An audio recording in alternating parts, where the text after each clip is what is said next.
Welcome to day 4 in fact. सो हम लोग chapter 1 पर हैं, न्यू सिलेबस में हैं और हम लोग देख रहे हैं SQC1। SQC1 के अंदर हमसे कहा गया था कि आपको 5 रिक्वायरमेंट्स रहेंगी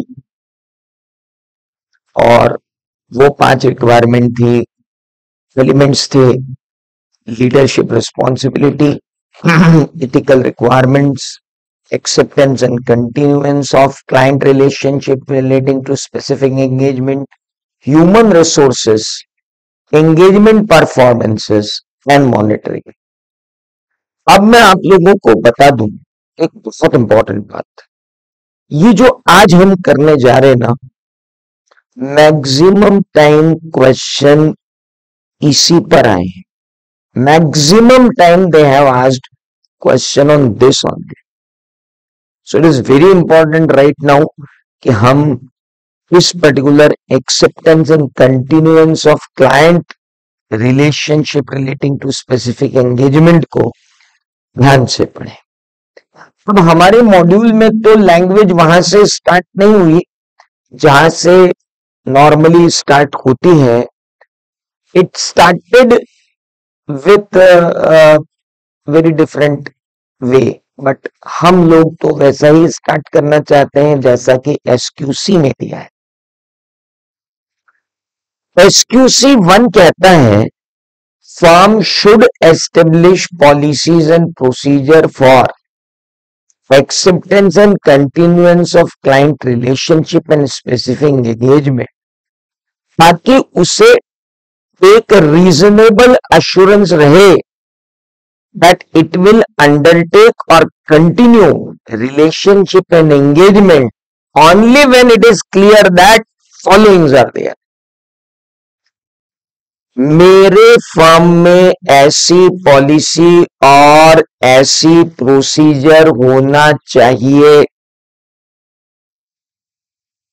जो ये एस्टेब्लिश कर सके, ऐसा रीजनेबल एश्योरेंस देने की व्यवस्था कर सके कि मेरी फर्म अगर कोई नया क्लाइंट ले यानी अंडरटेक एंगेजमेंट या पुराने क्लाइंट को कंटिन्यू करे तो वो सिर्फ तब करे जब नीचे लिखी हुई सारी बातें क्लियर हो। आपको याद दिला दूं, ये पॉइंट इंटरमीडिएट में भी था। This point was there in intermediate also, ये इंटरमीडिएट में भी था। आपका जो चैप्टर 1 था उस चैप्टर 1 में डला हुआ था, बट उस समय इतनी समझ हमको पड़ी नहीं थी क्योंकि हम कभी ऑफिस गए नहीं थे। अब आज हमारा ऑफिस है, आज हम क्लाइंट को जानते हैं, आज हमारे यहाँ नया काम कैसे आता है ये हमें पता है। तो आप बताइए, क्या आपकी फर्म में कोई भी नया क्लाइंट आता है या कोई क्लाइंट कहता है कि रीअपॉइंटमेंट तक करना है, तो क्या कोई पॉलिसी या कोई प्रोसीजर वहां पर ऐसी है जो एंगेजमेंट लेने से पहले ये बातें इंश्योर करे? पहली कि हमने इस क्लाइंट की इंटीग्रिटी चेक कर ली है और हमारे पास ऐसी कोई जानकारी उपलब्ध नहीं है कि ये क्लाइंट बेईमान है।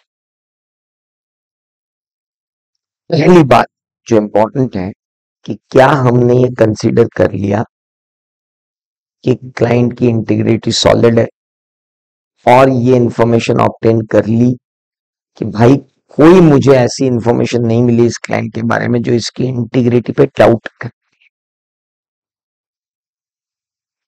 अभी आप नए नए चार्टर्ड अकाउंटेंट बनोगे, कोई आपके पास आएगा, मेरे पास आए थे, मैं 98 में CA बना, तो मेरे पास एक काम आया पीथमपुर इंडस्ट्रियल एरिया है इंदौर के पास। उस समय कस्टम्स एक्ट था, तो एक मल्टीनेशनल कंपनी थी, उसने मुझसे कहा कि सर आपको एक सर्टिफिकेशन करना है कस्टम्स वैल्यूएशन।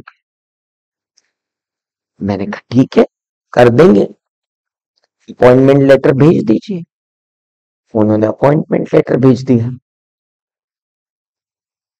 मेरा दिमाग खराब हुआ। मैंने कहा यार ये मल्टीनेशनल कंपनी है और इसका खुद का ऑडिटर है, और बिग फाइव उस समय 5 हुआ करते थे, तो मैंने कहा बिग फाइव में आर्थर एंडरसन भी थी उसमें। मैंने कहा बिग फाइव में से एक बंदा इसका कंसल्टेंट है, और जहां तक मैं जानता हूं बिग फाइव की ये पॉलिसी कभी नहीं रहती कि वो किसी लोकल आदमी को एंटर होने दें कहीं। तो दिमाग तो मेरा थोड़ा बहुत चल रहा था कि अरे कुछ गड़बड़ जरूर कर रहे हैं, ये मुझे अपॉइंट कर रहे हैं, और एक सर्टिफिकेट के 1998 में 2,500 रुपए ऑफर कर रहे थे, जिस समय टैक्स ऑडिट की फीस भी चार्टर्ड अकाउंटेंट 750 800 ज्यादा से ज्यादा हुई तो 1,000 लेता था। मुझे ऑफर किया जा रहा था 2,500 रुपए का सर्टिफिकेशन। नया नया चार्टर्ड अकाउंटेंट, 2,500 रुपए बहुत बड़ी बात होती। पर मुझे कहीं ना कहीं प्रॉब्लम थी कि यार ये कुछ बात सही नहीं है। तो मैंने उनको सिर्फ एक लेटर लिखा अपनी तरफ से कि मुझे आपके बिग फाइव जो है ना, उनकी तरफ से उनको कोई ऑब्जेक्शन नहीं है ये दिलवा, क्योंकि मैं नहीं चाहता कि मैं स्टेट्यूटरी ऑडिटर से कोई बेटर रिलेशनशिप रखूं, क्योंकि आज तक आपके सर्टिफिकेशन जो है वो लोग करते आए हैं। तो उन्होंने कहा प्रेडिसेसर को तो कम्युनिकेट करना पड़ता है सिर्फ ऑडिट में। मैंने कहा नहीं, प्रेडिसेसर को मैं कम्युनिकेट कर लूंगा, आप मुझे क्या दे दो,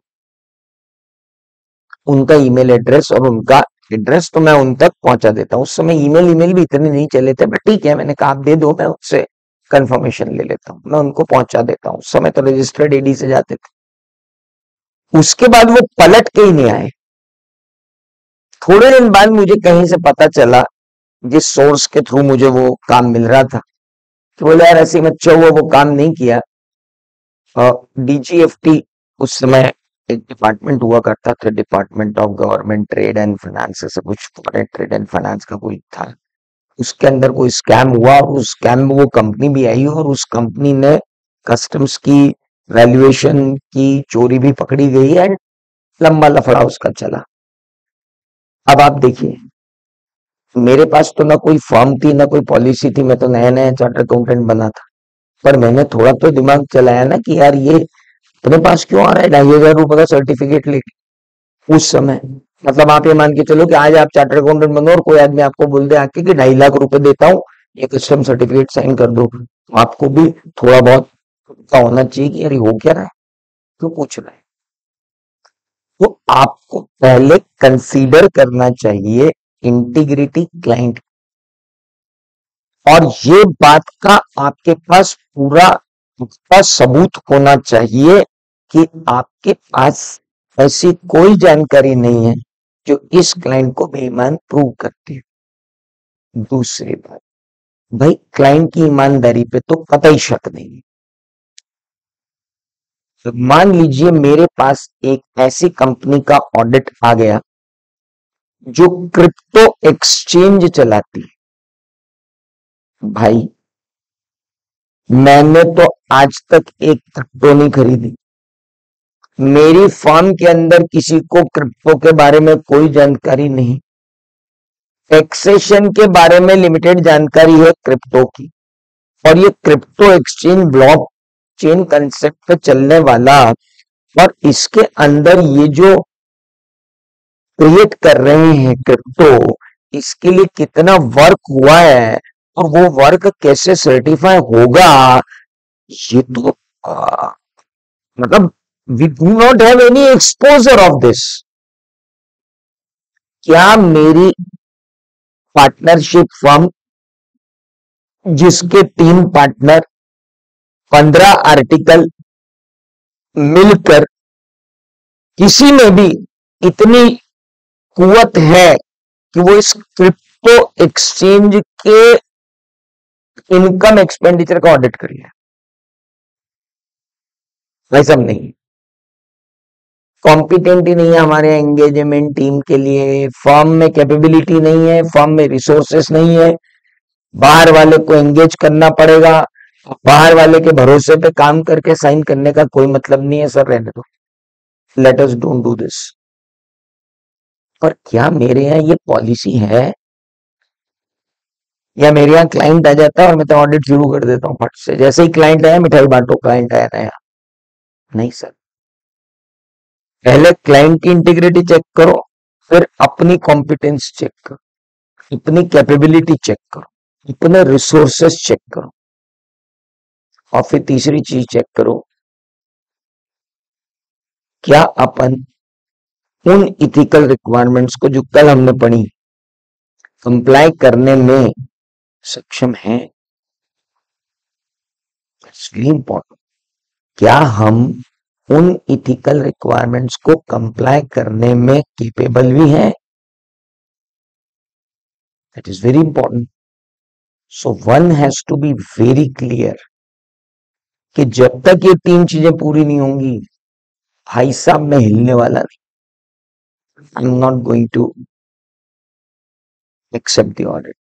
Firm should obtain information as is considered necessary in the circumstances before accepting engagement with the new client, in deciding whether to continue with the existing client, and when considering acceptance of a new engagement with an existing client. भाई engagement with new client हो, जब ये decide करना है कि existing continuing करें या नहीं करें, या ये डिसाइड करना है कि एक्सेप्टेंस ऑफ न्यू एंगेजमेंट करें एग्जिस्टिंग क्लाइंट के लिए कि नहीं करें। और ये तीन चीजें बहुत इंपॉर्टेंट है भाई साहब। एक मिनट, नया क्लाइंट आया पूरा पूरा, तब भी ये लगाना है। पुराना क्लाइंट आया कि कंटिन्यू करो, तब भी ये लगाना है। पुराना क्लाइंट आया कि नया काम कर दो, अभी तक आप हमारी ऑडिट कर रहे थे अब आप हमारा जीएसटी कर दो, अभी तक आप हमारा ऑडिट और जीएसटी कर रहे थे अब आप हमारा इनकम टैक्स की ट्रिब्यूनल में भी लड़ रहे हो, अभी तक आप ये कर रहे थे अब आप एक काम करो हमारा कंपनी लॉ कंप्लायंस भी देख लो। तो भाई अभी तू मेरे को बोलता है कि आप मेरी बुक कीपिंग भी देख लो, आप मेरी अकाउंटिंग भी देख लो, आप मेरी इथिकल आप मेरा पोर्टफोलियो मैनेजमेंट भी देख लो, आप मेरा फाइनेंस भी करवा दो। अंकल तेरा फाइनेंस कराने में मेरे को दो दे तो कोई दिक्कत नहीं, पहला तो तेरी इंटीग्रिटी पे मेरे को कोई डाउट नहीं, और दूसरा मेरी कॉम्पिटेंस में मेरे को कोई डाउट नहीं, लेकिन अगर मैंने तेरा फाइनेंशियल आउटसोर्सिंग कर दिया ना तो मैं इथिकल रिक्वायरमेंट को कंप्लाई नहीं करता। अब आप मेरे सारे एग्जाम्पल समझ लो, नया क्लाइंट आया बिना जानकारी के लूंगा, जानकारी मिल गई ईमानदार है बिना अपनी कुवत असेस करे लूंगा, कुवत भी है जानकारी भी है, फिर मैं ये देखूंगा कि मेरी इथिकल रिक्वायरमेंट के साथ कहीं हेरफेर तो नहीं हो रहा है, नहीं तो पता चला किसी न किसी थ्रेड को इनवाइट कर रहा हूं मैं, I will not accept that. इस परिप्रेक्ष्य में अब शुरू करते हैं वो जो मैंने आपको बता के दिया।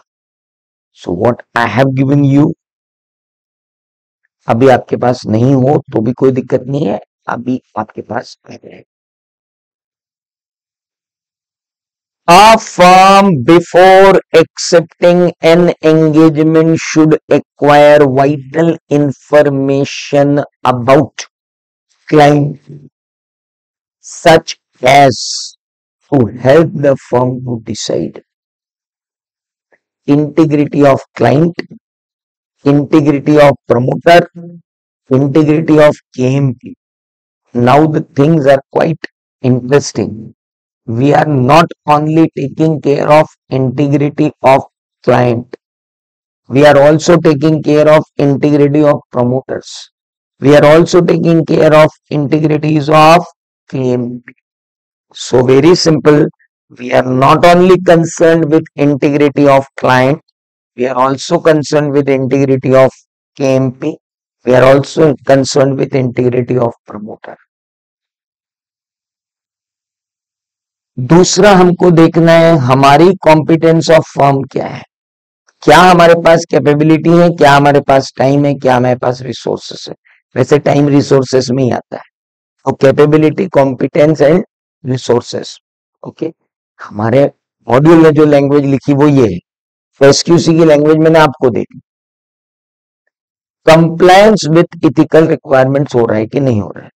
तो कुल मिला के जमा बात ये हुई कि मैं जब भी अपॉइंटमेंट एक्सेप्ट करूंगा या कंटिन्यू करूंगा या किसी क्लाइंट से नया एंगेजमेंट लूंगा,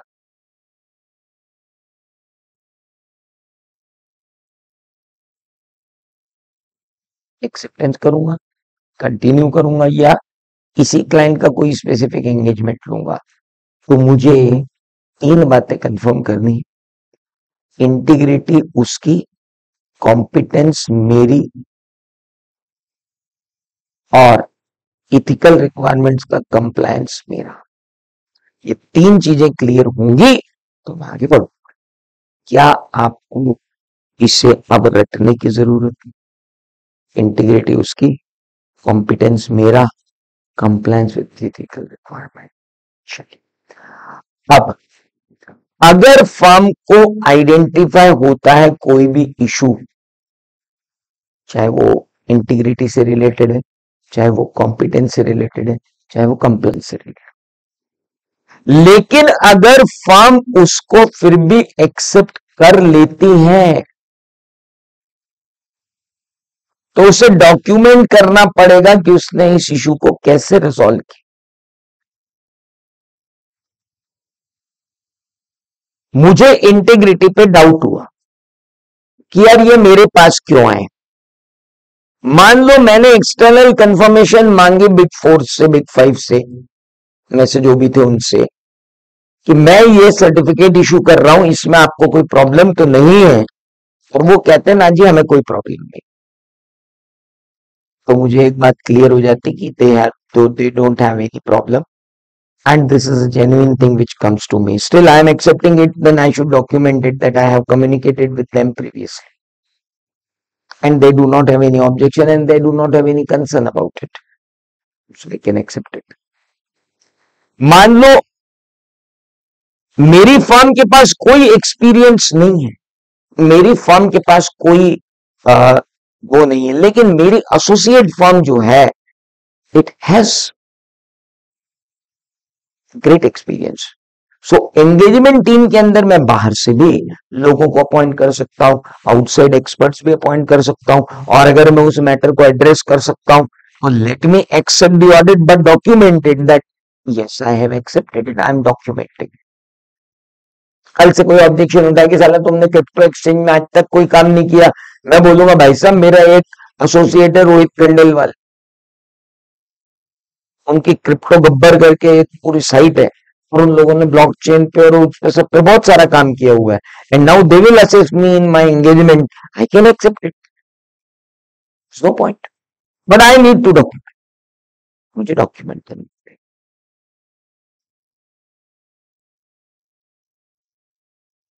तीसरी बात पे आते हैं। मान लो क्लाइंट मेरे पास आया, कहां से आया? सर एक आर्टिकल के फादर की ही कंपनी है, उसका ही ऑडिट है। वो आर्टिकल के फादर की कंपनी का ऑडिट है, चलिए ले लेते हैं, लेकिन इंटीग्रिटी इशू है, उसको एड्रेस ऐसे करेंगे कि उसका जो एंगेजमेंट टीम जाएगी वहां पर वो नहीं जाएगा, दैट वी विल एड्रेस, और कॉन्फिडेंशियलिटी पूरी मेंटेन की जाएगी उसकी ऑडिट टीम की, ताकि सामने वाले को पता न चले। Good, so this is how we are doing what, we are addressing the matter. Siddharth and Tanmay, are you getting me? And as you all are live, You can ask me question and you can interrupt me also if you have any question. Otherwise, there is no sense in attending the live classes. Apart from the regularity कि आप रोज audit पढ़ पा रहे हो इस समय. So let's start. तो integrity, competence, compliance तीनों देखा. इशू आया लेकिन मैंने इशू एड्रेस किया, और मैंने एड्रेस करने के बाद अपनी वर्किंग पेपर फाइल में लिख लेना है भाई साहब कि ये इशू मैंने एड्रेस किया है. बहुत है, गुड. अब एक एक करके उठाते हैं. सबसे पहले उठाते हैं इंटीग्रिटी. इंटीग्रिटी में क्या होगा, इंटीग्रिटी ऑफ द क्लाइंट, उसमें मुझे क्या कंसिडरेशन लेना है. सो मैं कैसे कंसिडरेशन लू. भाई मेरे पास क्लाइंट आया, क्लाइंट ने मुझे कहा सर हम आपको अपॉइंट करना चाहते हैं, या हम आपको रीअपॉइंट करना चाहते हैं, या हम आपको जो है एक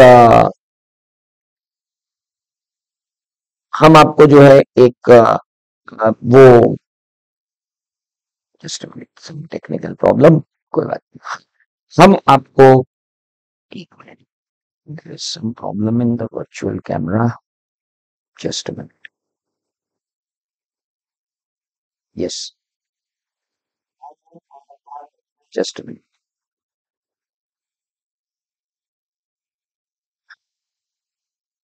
And both of you, Tanmay, can you mute yourself?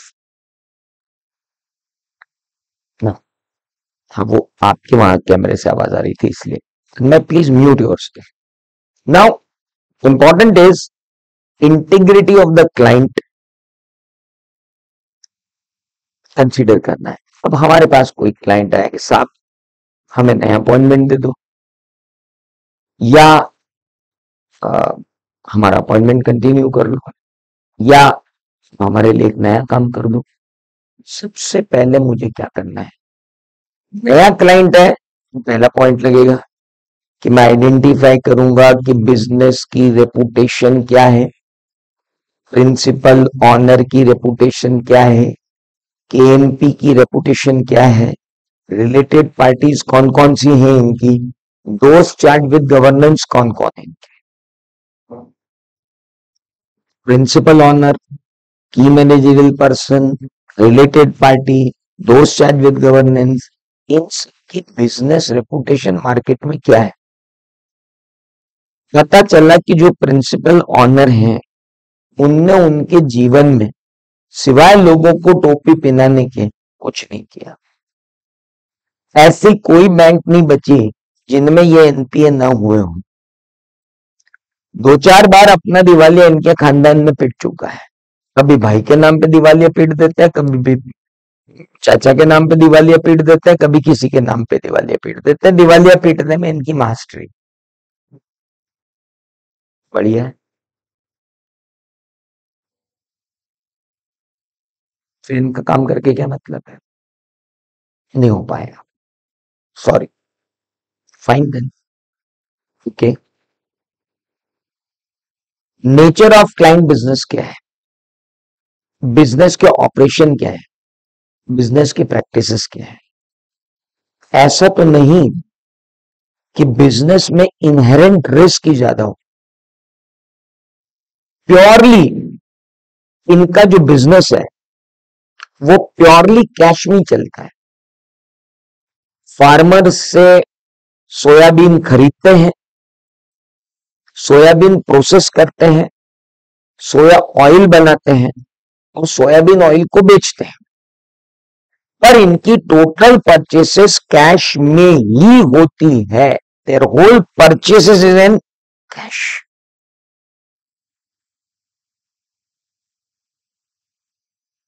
Risk तो ज्यादा है. तो अब हमारे पास इतना टाइम है कि हम काम कर पाएंगे. अगर इतनी रिस्क है तो ना ले. नेचर ऑफ क्लाइंट बिजनेस अगर रिस्की है तो ना ले. अच्छी बात. प्रिंसिपल ऑफिसर केएमपी और दोस्त चैट विद गवर्नेंस. उसका एटीट्यूड क्या है इस वक्त? सर उनका एटीट्यूड इस वक्त ये है कि उनको लाना है पब्लिक इशू, और पब्लिक इशू लाने के लिए वो जो अकाउंटिंग स्टैंडर्ड में एग्रेसिव अकाउंटिंग पॉलिसीज होंगी उन्हीं को प्रेफरेंस देने वाले हैं वो। Their attitude is towards aggressive accounting policies for their results, because they need to get the public issue. They can even compromise with internal control, and all controls have been centralized by them. सारे control centralized हो गए उनके, all controls have been centralized by them. उन्होंने पूरे control centralise कर लिए, और उस इंटरनल कंट्रोल को सेंट्रलाइज करने के कारण यहां गड़बड़ हो सकती। चलो ठीक है, मैं सोच रहा हूं कि मुझे क्लाइंट जो आया है वो एक्सेप्ट करना है कि नहीं करना है। पहले मैंने उसकी बिजनेस रेपुटेशन देखी, फिर मैंने उसके बिजनेस ऑपरेशन और बिजनेस प्रैक्टिसेस देखे, अब मैं उनका एटीट्यूड देख रहा हूं कि यार लोग कैसे, और किसी प्रेशर में तो नहीं है, कोई अनड्यू प्रेशर तो उनके ऊपर नहीं। अगली बात,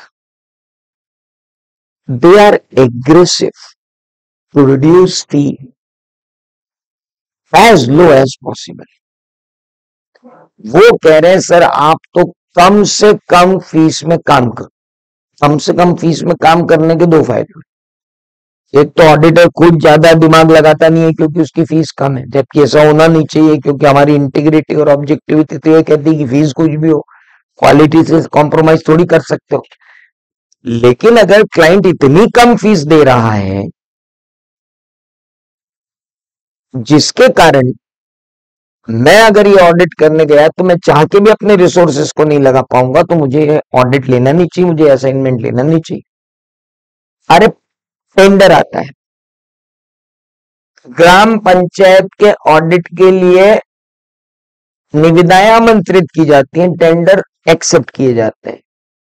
minimum fees to be quoted is 500 rupees per financial statement. अरे साले, मिनिमम फीस ही तो 500 रुपए रख रहा है, तो टेंडर के 501 550 रुपए से चालू होगा, मेरे को नहीं भरना है टेंडर, 500 550 रुपए में तो खुल जाएगा। इतना तो मेरा वहां जाने आने का किराया लग जाएगा, आउट ऑफ पॉकेट एक्सपेंस। ऊपर से वो प्रिंट आउट निकालूंगा सारे अपने ऑफिस में बैठ के, भाई नहीं कर सकता मेंटेन में क्वालिटी, नमस्ते नहीं आ रहा मैं तुम्हारे पास, क्यों लेना है ऐसे काम।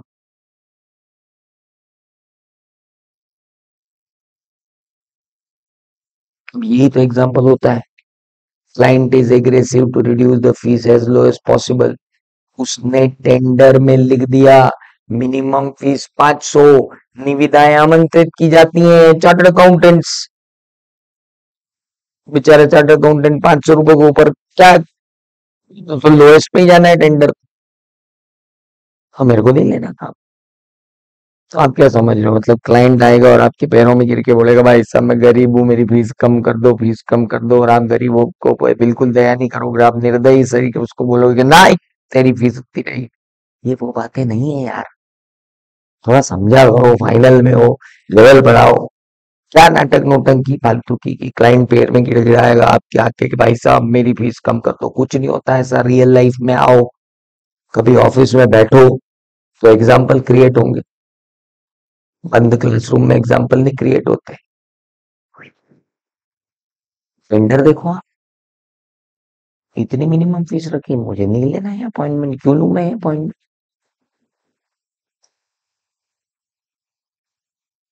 भाई साहब एक्स ऑडिट कर दो,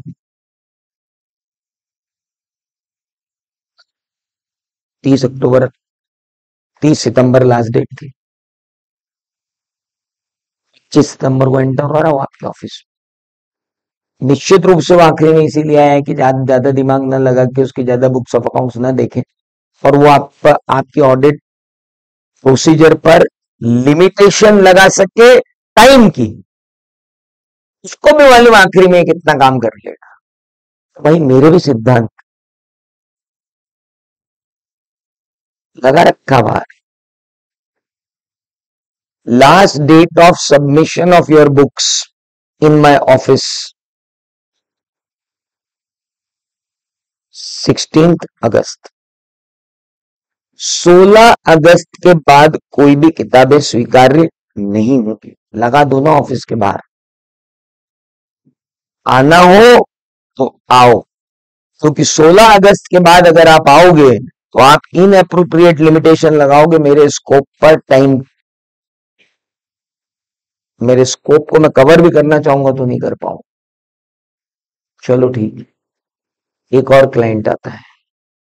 सर आप ज्यादा कुछ देखना मत, फटाफट मेरी बैलेंस शीट साइन करो। आपकी इनकम टैक्स की रिपोर्ट जब लगानी हो लगाना, मेरे को तो ऑडिटेड बैलेंस शीट दे दो, बैंक में प्रपोजल लटका पड़ा है मेरा। हमने कहा भाई साहब ऑडिट में टाइम लगता है, मत लगाओ, आप तो फटाफट मेरे को दे दो। आप तो अपनी टैक्स ऑडिट रिपोर्ट से बैंक को कोई मतलब नहीं, आप तो मेरे फाइनेंशियल स्टेटमेंट का ऑडिट कर दो, मेरे को बैंक के लोन के लिए प्रपोजल देना है, टैक्स ऑडिट आपको जब लगानी हो लगा लो, आप तो फटाफट कर दो। फटाफट कुछ नहीं होगा इसमें। अरे तो यार एक काम करो, आप फिक्स एसेट मत देखो, हर बार तो देखिए, 20 बार फिट क्यों देख रहे हो, मत देखो इस बार फिक्स एसेट। क्यों नहीं देखो, देखना पड़ेगी। अरे तो उतनी लंबी प्रोसीजर मत लगाओ, छोटी लगा दो। सर आप मुझे जो है ना इनअप्रोप्रिएट लिमिटेशन लगा रहे हो मेरे स्कोप, मैं नहीं करूंगा आपका audit accept, sorry, I am not going to accept this audit. Why should I accept? Indication दिए जा रहे हैं, मिल रहा है मुझे कि क्लाइंट में engage in money laundering and criminal activities.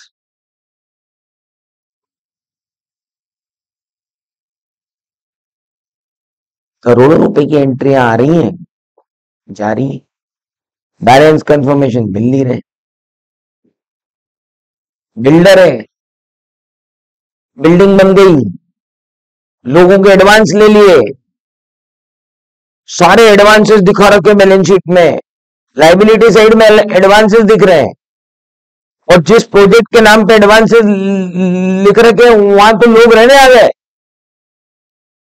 Registry होने वाली है, रजिस्ट्री की स्टेज पे बैठे हैं, रेरा में रजिस्ट्रेशन ही नहीं करवाया रियल एस्टेट रेगुलेशन एक्ट में।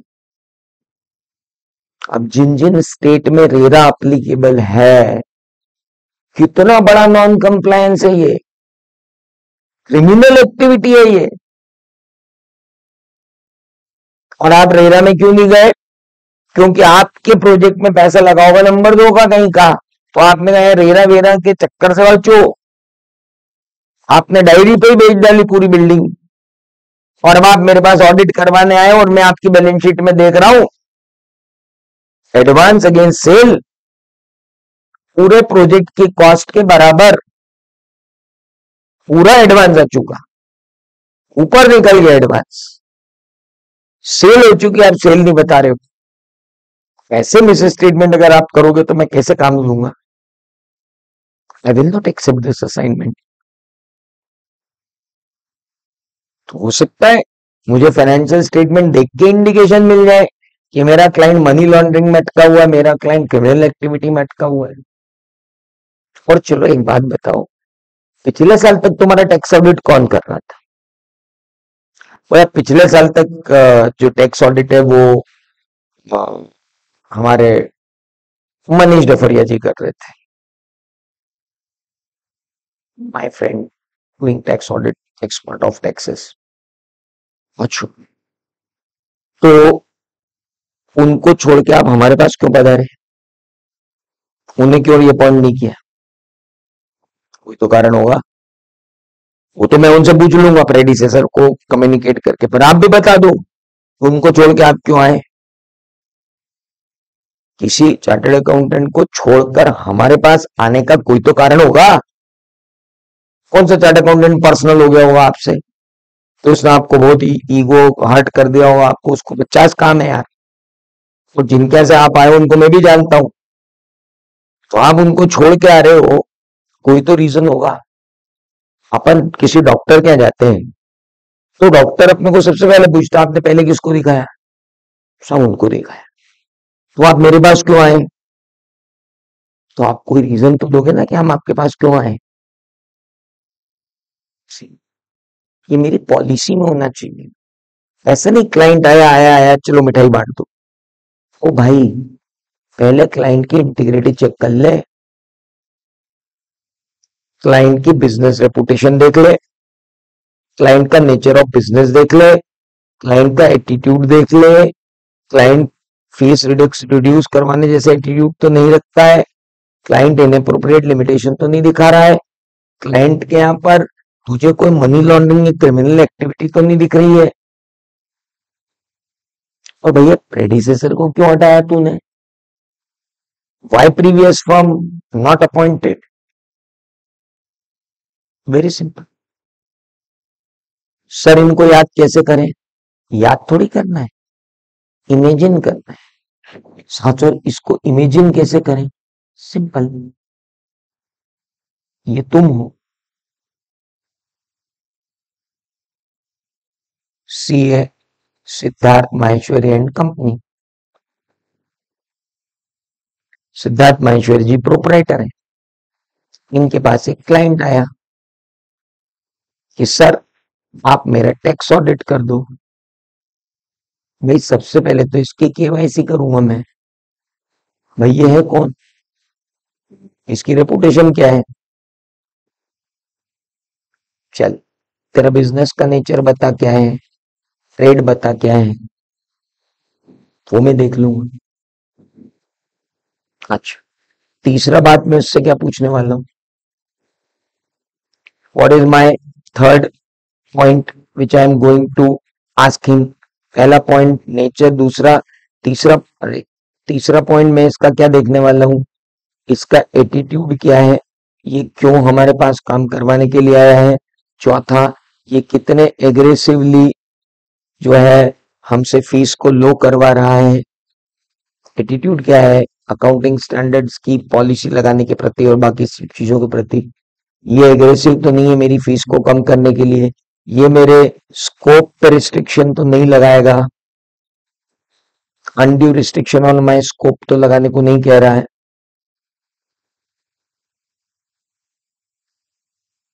तो इसमें रटने वाली तो कोई बात नहीं है। सबसे पहले उसके बारे में बात, दूसरा उसके बिजनेस के बारे में बात, फिर उसके एटीट्यूड के ऊपर बात, फिर उसकी aggressiveness towards reducing my fees, फिर उसके स्कोप करवा लेने की बात, फिर उससे ये पूछ उसके बारे में ये बात करना कि कहीं मनी लॉन्ड्रिंग या क्रिमिनल एक्टिविटी में तो साला उलझा हुआ नहीं है।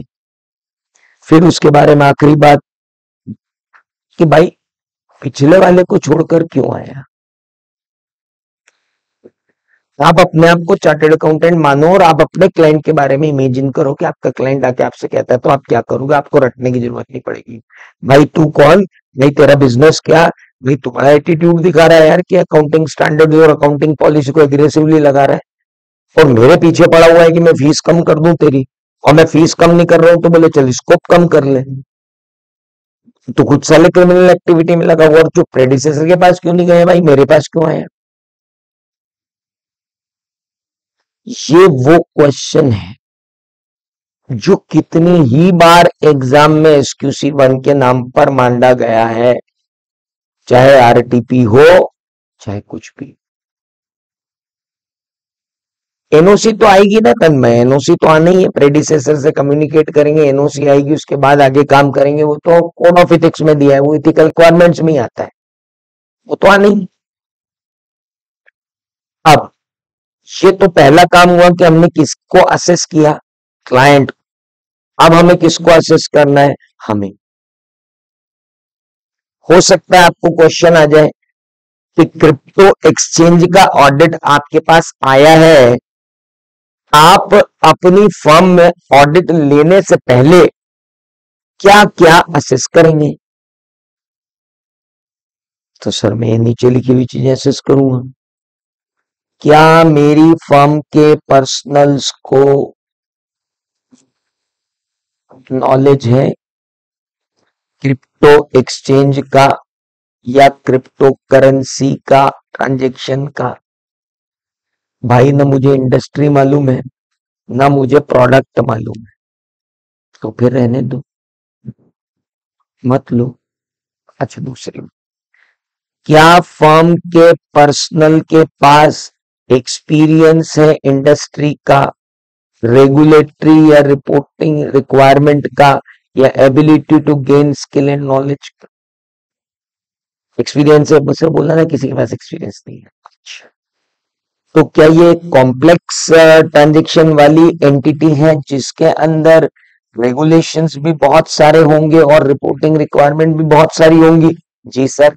क्रिप्टो करेंसी है, क्रिप्टो एक्सचेंज है, क्रिप्टो ट्रांजेक्शन्स है, डेफिनेटली कॉम्प्लेक्स रिपोर्टिंग होगी और कॉम्प्लेक्स रेगुलेटरी रिक्वायरमेंट होंगी। अभी तो इतनी रेगुलेटरी रिक्वायरमेंट इसके ऊपर लगी नहीं है, लेकिन है बड़ा कॉम्प्लेक्स चीज। अरे अपने को नॉलेज मिल सकता है क्या? अरे सर आराम से, एक एक्सपर्ट को अपॉइंट करेंगे, 8 दिन में हमको सब समझा के चला जाएगा। अगर ऐसा समझ में आता है तो आप ले लो, डॉक्यूमेंट कर लेना कि क्यों ले लिया आपने। क्या क्रिप्टो एक्सचेंज के ऑडिट के लिए हमारे पास कैपेबिलिटी और कॉम्पिटेंस है? नहीं है तो मत लो, है तो ले लो। अरे हमारे पास तो नहीं है पर एक्सपर्ट्स अवेलेबल है। एक्सपर्ट अवेलेबल है, एक्सपर्ट तुम्हारे पास अवेलेबल है तो ले लो, नहीं तो मत लो। अब आता है, चलो एक्सपर्ट एक्सपर्ट सब ले लिया, सारा काम खत्म कर लिया, ऑडिट वॉडिट हो गया, अरे मस्त पूरी रिपोर्ट दे दी, देने वाले हैं, रिपोर्ट बन गई। बाबू, कल दो बातें पड़ी थी। क्या एंगेजमेंट क्वालिटी कंट्रोल रिव्यू करने के लिए तुम्हारे पास आदमी अवेलेबल है?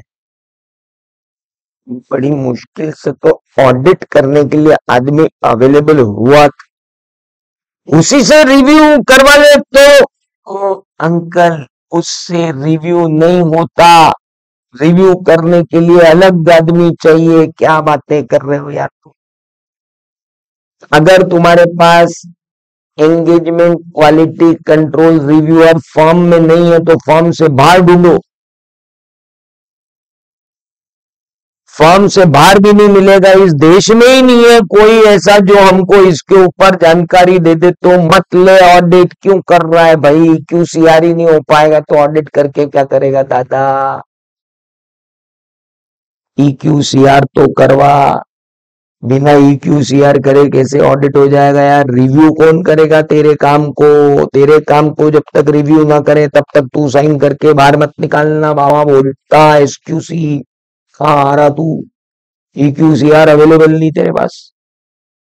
भाई साहब मुझे सिर्फ अपना रिसोर्सेस नहीं देखने, मुझे रिव्यू रिसोर्सेस भी देखने।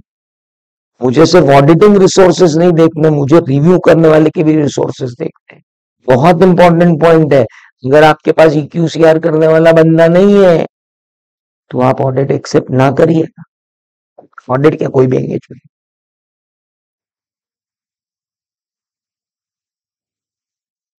चलो वो तो सब ठीक है, टाइम है।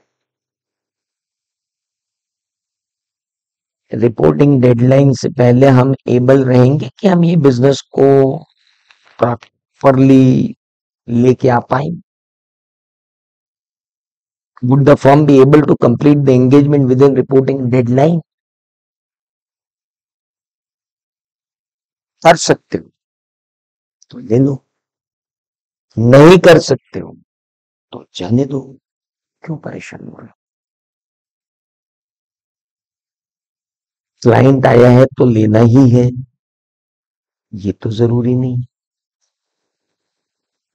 तो आज पहले आपकी कॉपी में मुझे ये लिखा हुआ चाहिए, अभी भेज देता हूं आपको। मुझे पहले ये लिखा हुआ चाहिए और फिर मुझे ये लिखा हुआ चाहिए। आप लोग सब एटीवी पे रजिस्टर हो गए हो? Everyone, you have downloaded my app ATV and on that ATV आप बैच रिक्वेस्ट भी कर चुके हो और मैंने बैच रिक्वेस्ट एक्सेप्ट भी कर ली थी। वहां पर आपको आपके ये सारे नोट्स मिल जाएंगे, फोल्डर के अंदर बने हुए हैं। उन फोल्डर में नोट्स, वहां आपको ये एक्स्ट्रा फैसिलिटी है। वैसे तो जी ड्राइव पे भी रहेंगे, जिनको मोबाइल पे देखना है एटीवी में जाकर मोबाइल पे देखिए, आप लोकल ट्रेन में घूमते रहिए मुंबई में, आपको क्या दिक्कत है, आप मुझे देखना है देख लीजिए कहीं से भी, आपके पास mobile, that's an extra facility to you. तो the thing is I am accessible anywhere. तो अब जो बात आ रही है कि ये जो दो चार्ट मैं आपको दूंगा, ये दो चार्ट तो आपको बनाना ही है, लेकिन उन दो चार्ट के बाद अपने घर के लिए जो टेक अवे लेके जाने हैं, वो टेक अवे बड़े इंपॉर्टेंट हो रहे हैं। आज के टेक अवे फ्रॉम डे 4,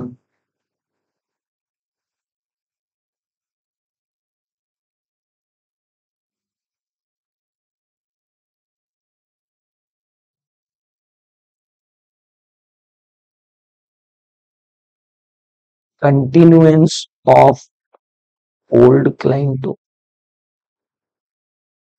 या अपॉइंटमेंट बाय न्यू क्लाइंट या appointment by existing client for new assignment.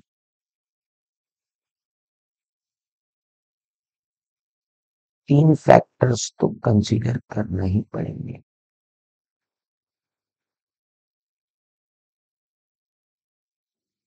कौन कौन से तीन फैक्टर कंसीडर करना पड़ेंगे? पहला, इंटीग्रिटी क्लाइंट की, दूसरा कॉम्पिटेंस हमारी, और तीसरा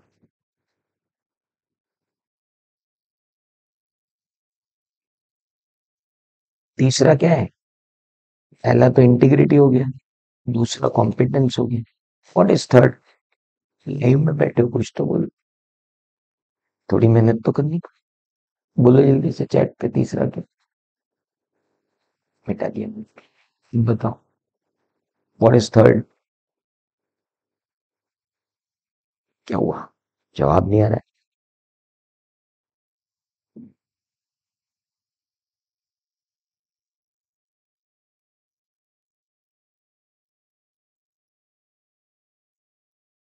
इथिकल रिक्वायरमेंट्स।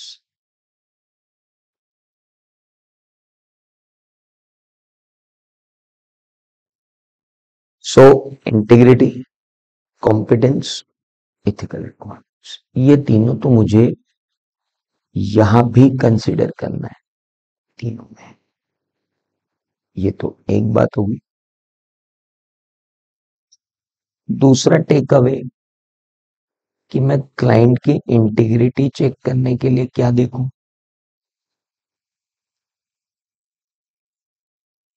तो ये रहा आपका क्लाइंट,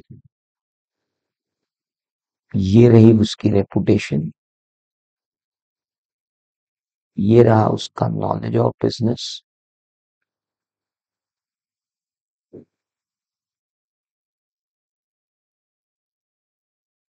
ऑपरेशन।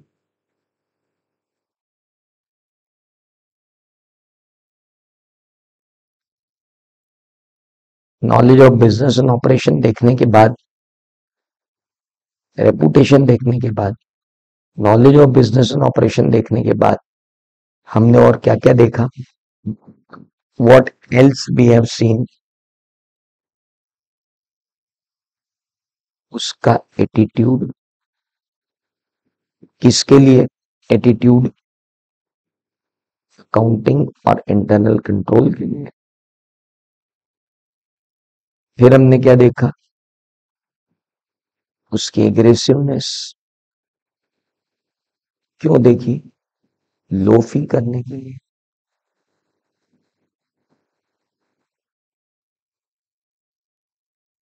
और क्या किया? देखा कहीं वो इन एप्रोप्रिएट लिमिटेशंस तो नहीं लगा रहा।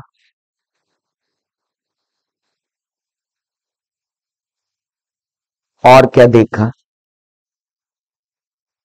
इंडिकेशन मनी लॉन्ड्रिंग या क्रिमिनल एक्ट के तो नहीं, और क्या देखा, रीजन देखा for not appointing previous.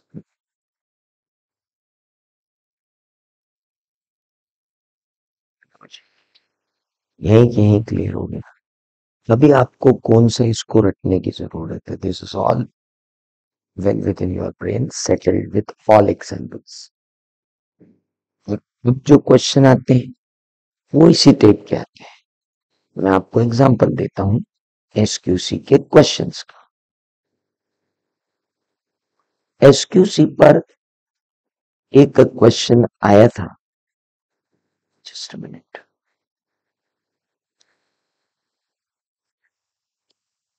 Bring that question to before you.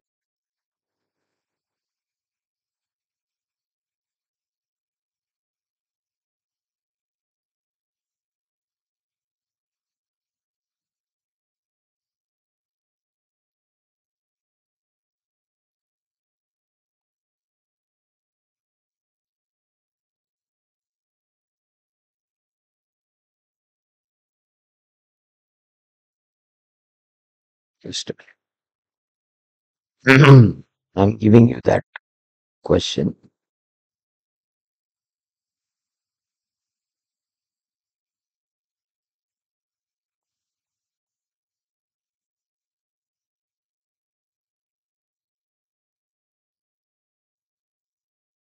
Now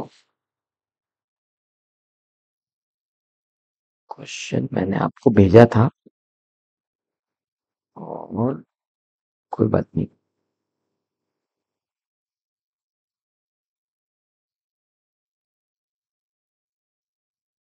SQC1, just यही है मेरे पास।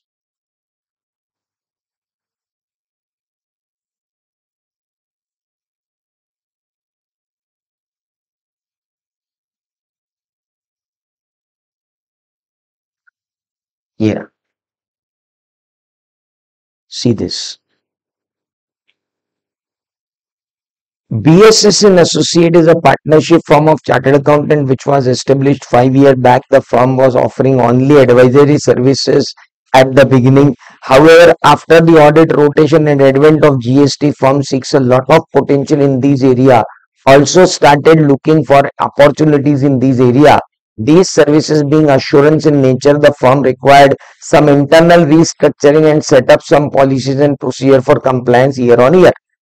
Firms started getting new clients for these services and now looking to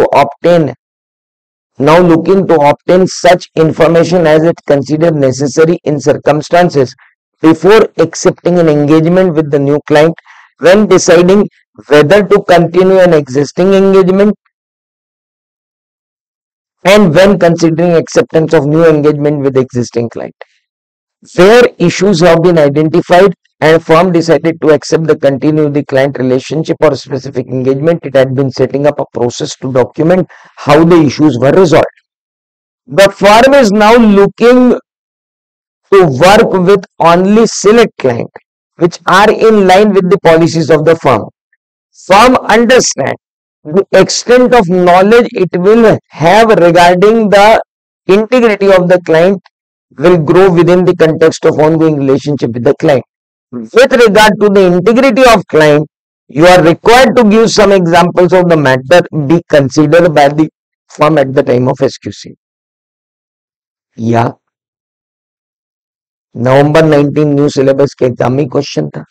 MBA and associate partnership firm में chart accountant की जो establish हुई थी 7 साल बाद, कंपनी को नए क्लाइंट मिल रहे हैं और नए एंगेजमेंट मिल रहे हैं। कंपनी कंसर्न है अपने इंफॉर्मेशन की जो क्लाइंट से लेना चाहते हैं, circumstances before accepting an engagement with the new client and acceptance of a new engagement with existing client.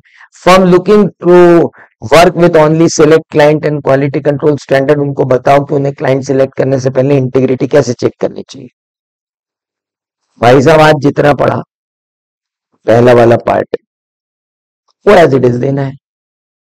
Considerations as integrity of the client, ये रहे सारे कंसिडरेशन साथ के साथ जो आपने अभी लिखे। As it is. बताइए, एक टॉपिक को अगर आप अच्छे से तैयार कर लेते हो और उसके क्वेश्चन भी लगा लेते हो, तो मुझे नहीं लगता कि वो टॉपिक आपको कोई भूलना पड़ेगा या आपको कोई रटना पड़े। Let us logically understand each topic and solve the related question. I am sending this question to your ATV. ATV app पर ये क्वेश्चन आंसर आपको मिल जाएंगे। आप इन सब की चिंता छोड़ दो, लिखना आपको है। इन क्वेश्चंस की कॉपी बनाकर उस कॉपी में लिखना शुरू कर दीजिए एज अ होमवर्क। ऐसा अपन इंटरमीडिएट में करते थे। मैं कहता था ये पीछे की एक्सरसाइज है, इसको पूरा अपनी कॉपी में सॉल्व करना है, बच्चे बिल्कुल सॉल्व करके लाते थे। अब आप फाइनल में हो तो वो चीजें खत्म थोड़ी हुई हैं यार, फाइनल में भी वही करना पड़ेगा। मेरी एक फेयर कॉपी आप अलग बनाओ, उस फेयर कॉपी के अंदर ये होमवर्क कर लो। ये वाला क्वेश्चन आज रात तक खत्म हो जाना चाहिए लिखकर। जैसे ही आपने क्वेश्चन लिख के खत्म किया ना बॉस, आज के बाद अपने को इसको रटने की जरूरत नहीं। दूसरी बार जिस दिन खोल के देखेंगे उस दिन पूरा याद आएगा। आप मेरे साथ रेगुलर रहो। मैं ये चाहता हूं सुबह सुबह का टाइम अगर आप आ सकते हो तो आप लाइव ही आओ।